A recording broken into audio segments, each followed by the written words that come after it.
اعتکاف وہ عمل ہے جو رسول اللہ صلی اللہ علیہ وسلم نے پابندی سے فرمایا۔ جب آپ صلی اللہ علیہ وسلم کا آخری وقت تھا، عمر کا آخری حصہ تھا، تو اس میں آپ صلی اللہ علیہ وسلم پابندی سے اعتکاف فرمایا کرتے تھے۔ دنیا کی ہر قوم میں اعتکاف کی عبادت رہی ہے۔ جو بت پرست لوگ ہوتے تھے وہ فَنَظَلُّ لَهَا عَاكِفِينَ، قرآن کہتا ہے کہ وہ بھی بتوں کے سامنے جو ہے وہ ادب سے اور اس خاص قسم کی ہیئت بنا کے بیٹھ جایا کرتے تھے۔ تو جب اسلام دنیا میں آیا تو اسلام نے ہمیں بتایا کہ ہم نے اگر عبادت کے لیے اپنے آپ کو باؤنڈ کرنا ہے تو ہم صرف اللہ کے لیے کر سکتے ہیں اپنے آپ کو باؤنڈ، اور وہ بھی مسجد کے اندر۔ تو نبی صلی اللہ علیہ وسلم نے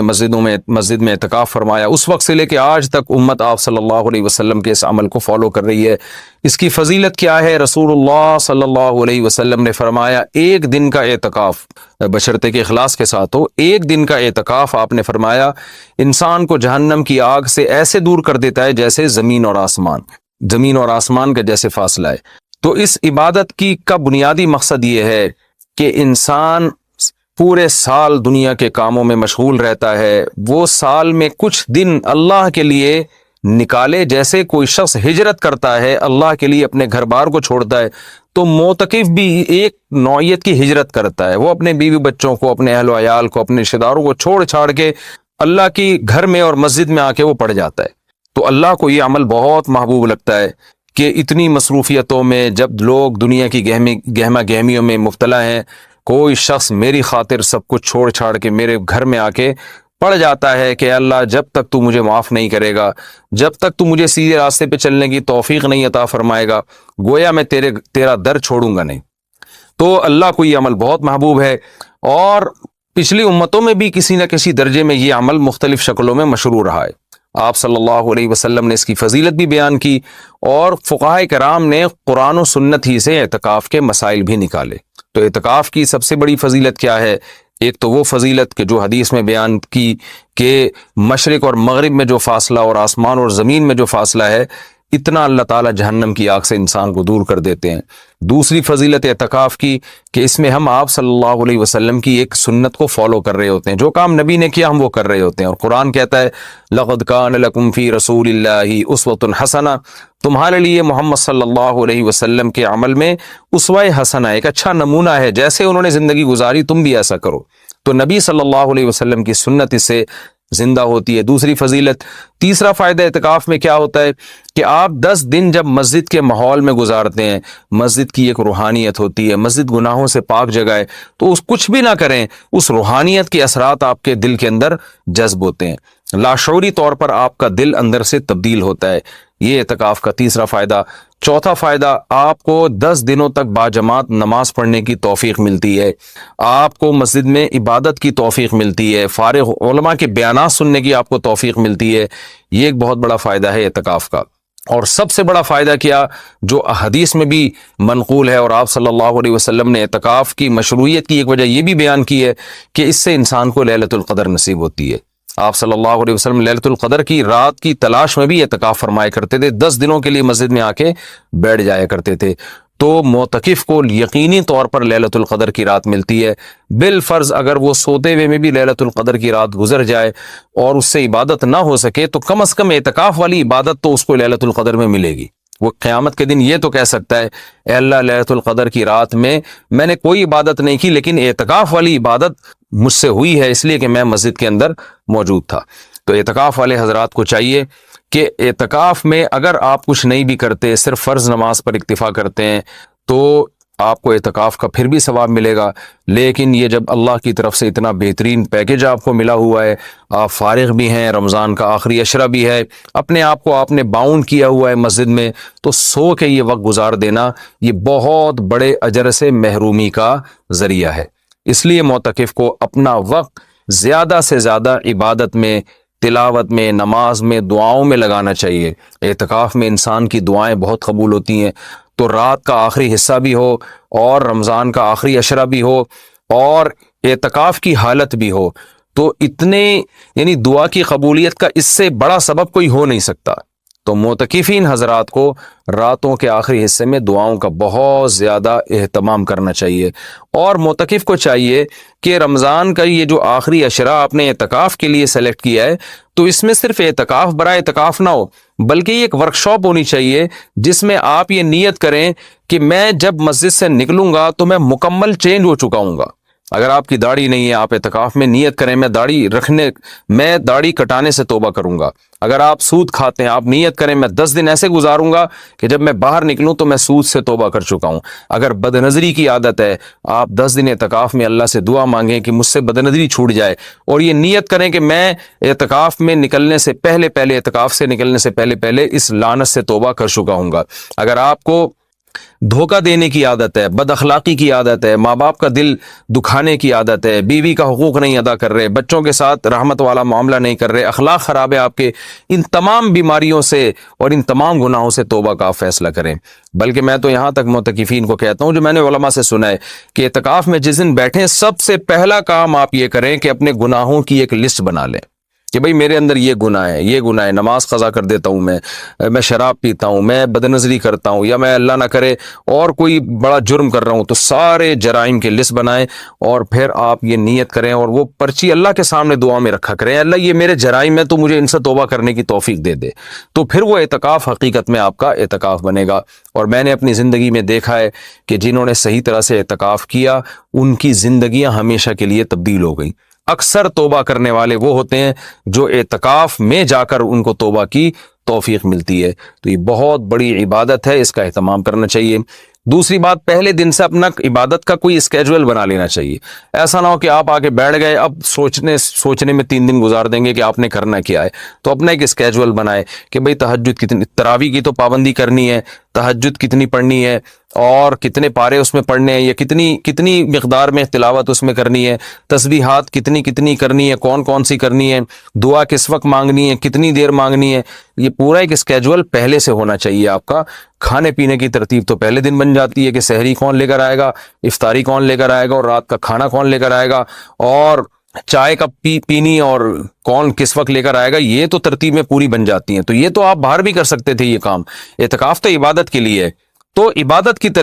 ترتیب بنانا یہ چائے اور کھانے پینے کی اور پکوڑے اور سموسوں کی ترتیب سے زیادہ ضروری ہے اعتکاف میں۔ تو شروع میں اس کا اسکیجول بنا لینا چاہیے۔ اس بارے میں کچھ مسائل بھی ہیں کہ اعتکاف کن چیزوں سے ٹوٹتا ہے۔ پہلی بات تو یہ کہ اگر آپ کا روزہ ٹوٹ گیا تو اعتکاف بھی خود بخود ٹوٹ جائے گا۔ اعتکاف جب بھی ٹوٹے گا تو قضا 1 دن کی ہوتی ہے اس کی۔ جیسے کسی کا اعتکاف ٹوٹ گیا تو وہ اگلے ہی دن مغرب سے پہلے قضا کی نیت کر لے، اور یہ نیت کرے کہ میں جو آج اعتکاف ٹوٹا ہے اس کی میں قضا کر رہا ہوں، کیونکہ وہ سنت اعتکاف تو اب اس کا ختم ہو جائے گا، وہ ایک قضا اعتکاف کرے اور پھر آگے نفلی اعتکاف کی نیت سے مزید دن اگر باقی ہیں تو مسجد میں بیٹھ جائے، تو وہ 24 گھنٹے روزے کے ساتھ قضا اعتکاف کی نیت کر لے گا، یعنی 24 گھنٹے اعتکاف ہوگا اور روزے کے ساتھ، روزہ جو صبح صادق سے غروب آفتاب تک ہوتا ہے۔ کن چیزوں سے اعتکاف ٹوٹتا ہے میں اس پہ تذکرہ کر رہا تھا۔ ایک، روزہ اگر ٹوٹ گیا تو اعتکاف بھی ٹوٹ جائے گا۔ دوسرا، بلا شرعی عذر اگر آپ مسجد سے باہر نکل گئے تو آپ کا اعتکاف ٹوٹ جائے گا۔ شرعی عذر کیا ہے؟ شرعی عذر ہے سب سے پہلے قضاء حاجت ہے۔ قضاء حاجت کے لیے آپ جا سکتے ہیں اور اس دوران چلتے چلتے باتیں بھی کر سکتے ہیں، رک کے آپ باتیں نہیں کر سکتے۔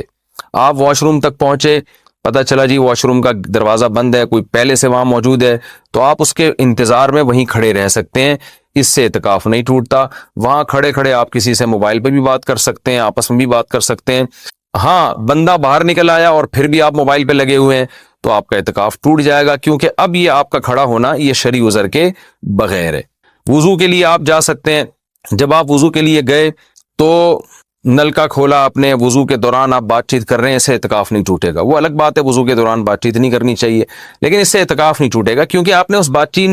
چیت میں الگ سے ٹائم نہیں لگایا، وضو کے دوران ہی آپ نے بات چیت کی ہے، وضو آپ نے پراپر طریقے سے کیا، اور اب آپ وہاں بیٹھے بیٹھے وضو کی دعا پڑھ رہے ہیں یا کچھ اور پڑھ رہے ہیں تو اس سے بھی اعتکاف ٹوٹ جائے گا، کیونکہ پراپر وضو کرنے کے بعد آپ پر لازم تھا کہ آپ اٹھ کے مسجد میں آئے۔ ہاں، جلدی وضو کرنا ضروری نہیں ہے، بعض لوگ وہمی ہوتے ہیں، وہ سمجھتے ہیں میں اعتکاف سے مسجد سے باہر نکل کے وضو کروں تو بہت اسپیڈ میں کریں، ایسا کچھ بھی نہیں ہے۔ تمیز سے، آرام سے، شرافت سے، اعتدال سے آپ وضو کریں، جو پراپر طریقہ ہے وضو کرنے کا۔ جب آپ وضو میں قلی کر رہے ہیں تو اس دوران آپ ٹوتھ پیسٹ یا برش بھی کر سکتے ہیں مسواک کی نیت سے۔ ہاں، وضو کرنے کے بعد الگ سے پھر یا الگ سے ٹوتھ پیسٹ یا مسواک کرنے کے لیے مسجد سے باہر جانا، اس سے اعتکاف ٹوٹ جائے گا۔ وضو کے دوران وضو ہی کی نیت سے یہ کام کیا جا سکتا ہے، تو اس سے اعتکاف نہیں ٹوٹے گا۔ اسی طرح اگر کسی کے لیے گھر سے کھانے پینے کا انتظام نہیں ہو رہا، کوئی لا کے دینے والا نہیں ہے، تو وہ مجبوراً کھانا کھانے کے لیے بھی باہر جا سکتا ہے، کیونکہ یہ کھانا بھی انسان کی بنیادی ضرورتوں میں سے، آپ ہوٹل سے کھانا خریدنے کے لیے مجبوری میں جا سکتے ہیں اور لا سکتے ہیں۔ غسل کے لیے، فرض غسل کے لیے تو اعتکاف سے باہر نکلنا بالکل جائز ہے۔ سنت غسل کے لیے جو راجح قول ہے، جو دلیل کے لحاظ سے قوی ہے، اس کے مطابق سنت غسل کے لیے آپ اعتکاف کے لیے مسجد سے باہر نہیں جا سکتے، چاہے وہ جمعے کا دن ہو یا کوئی بھی دن ہو۔ راجح قول بہرحال جمہور کا قول یہی ہے، اگرچہ کچھ علماء دوسرے قول کے بھی قائل ہیں، لیکن جو راجح قول ہے، جو جمہور کا قول ہے، جس پہ فتویٰ اب تک دیا جاتا رہا ہے، وہ یہی ہے کہ آپ غسل نہیں کر سکتے۔ ہاں یہ ضرور ہے کہ اگر آپ واش روم میں گئے اور وہاں کوئی غسل کا بھی انتظام ہے، جیسے اٹیچ باتھ روم ہوتے ہیں، تو جتنی دیر میں وضو کرنے میں ٹائم لگتا ہے، اتنی دیر میں آپ اگر غسل کر لیتے ہیں تو آپ کا اعتکاف نہیں ٹوٹے گا۔ اور ظاہر ہے یہ جب ہی ہوگا جب بغیر صابن کے آپ غسل کریں، اب جلدی جلدی کپڑے اتار کے بس پانی بہائیں، جتنی دیر میں وضو کرتے ہیں اتنی دیر میں، تو وضو ہی کی نیت سے آپ غسل بھی کر لیں تو پھر اعتکاف نہیں ٹوٹے گا، لیکن اگر آپ نے ٹائم لگا لیا تو ٹوٹ جائے گا۔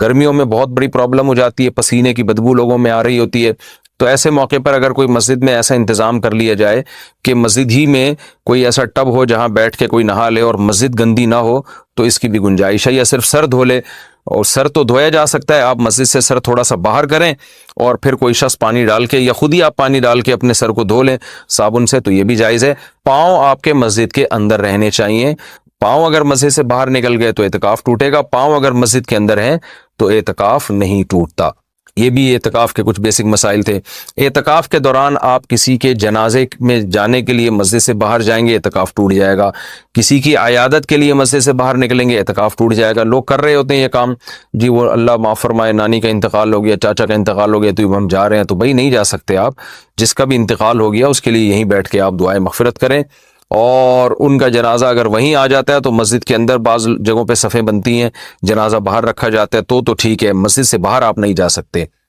اسی طرح ایک اور بھی گنجائش ہے کہ اگر کسی کو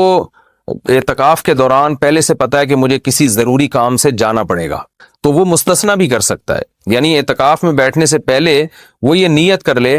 کہ فلاں دن اتنے ٹائم تک کا جو وقت ہے میں اعتکاف سے خارج کر رہا ہوں، تو وہ فلاں دن جب آئے گا تو وہ مخصوص ٹائم اس کا اعتکاف میں داخل ہی نہیں ہوگا، تو اس دوران وہ مسجد سے باہر جا سکے گا، اس کا اعتکاف نہیں ٹوٹے گا۔ یا وہ یہ کہہ لے کہ جیسے کسی نے پیپر دینا ہے تو یہ نیت کر رہے کہ بھائی میں اعتکاف میں تو بیٹھ رہا ہوں، لیکن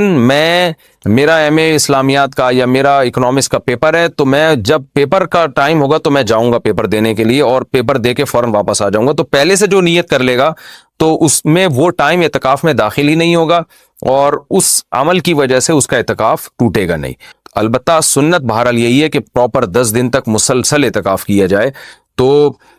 یہ کچھ موٹے موٹے مسائل تھے اعتکاف کے۔ اور رمضان میں روزے کی حالت میں سرما لگانے سے، کان میں آنکھ میں دوا ڈالنے سے روزہ بھی نہیں ٹوٹتا، اعتکاف بھی نہیں ٹوٹتا۔ خوشبو لگانے سے نہ روزہ ٹوٹتا ہے نہ اعتکاف ٹوٹتا ہے۔ باتیں کرنے سے بھی نہ روزہ ٹوٹتا ہے نہ اعتکاف ٹوٹتا ہے، لیکن اعتکاف میں زیادہ باتیں نہیں کرنی چاہیے، عمل کو زیادہ فوکس کرنا چاہیے۔ اور اگر کوئی گپ شپ لگاتا بھی اعتکاف میں تو اس سے کچھ نہیں ہوتا، لیکن اعتدال سے مسجد کے آداب کا خیال کرتے ہوئے، تو اعتدال سے اگر کوئی مسجد میں رہے اور مسجد کے آداب کا خیال کر کے بات چیت بھی اعتکاف کے دوران کرتا ہے تو یہ ناجائز عمل نہیں ہے۔ ایک بات جو آخری بات، اعتکاف میں موبائل کا استعمال کم کریں اور اس کو مثبت ایکٹیویٹیز کے لیے محدود کر دیں۔ فون پہ باتیں کرتے رہنا، ویڈیوز دیکھتے رہنا فیس بک کی، یہ تو سارا ٹائم آپ کا فیس بک برباد کر دے گا۔ کوئی کام کی علمی بحث دیکھنی ہو تو ایک الگ بات ہے، لیکن ویڈیو گیم اور ان چیزوں میں اعتکاف کو برباد کرنا یہ بہت بڑی محرومی کی بات ہے۔ اللہ تعالیٰ سے دعا ہے کہ اس رمضان کے اس عشرے کو اللہ ہم سب کے لیے رحمت بنائے،